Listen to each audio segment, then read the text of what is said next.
வணக்கம். என் பெயர் இலேசேதாவ். நான் 4ஆம் வகுப்பு படிக்கின்றேன். இன்று நான் பேச எடுத்துக்கொள்ள தலைப்பு கல்வி காமராசர் பற்றியே.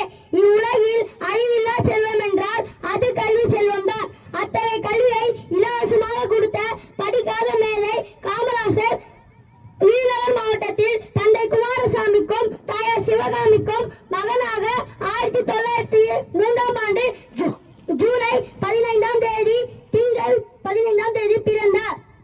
சிறு வயதிலேயே தந்தை இழந்த காமராசர் பள்ளி படிப்பை தொடர முடியாமல் வறுமை காரணத்தால் வேலைக்கு சென்றார். கருப்பு காந்தி என்று வடநில மக்களால் பாராட்டப்பட்ட ஒரே தமிழ் தலைவர்.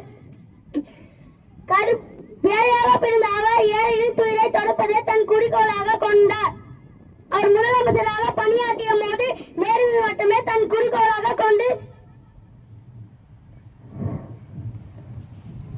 அவர் பட்டி தொட்டி எல்லா பள்ளிக்கூடம் ஏற்படுத்தினார். ஏழை மாணவர்களுக்கு இலவச கல்வி வழங்கினார். உணவு, உடை, புத்தகம் வழங்கினார். கருப்பு காந்தி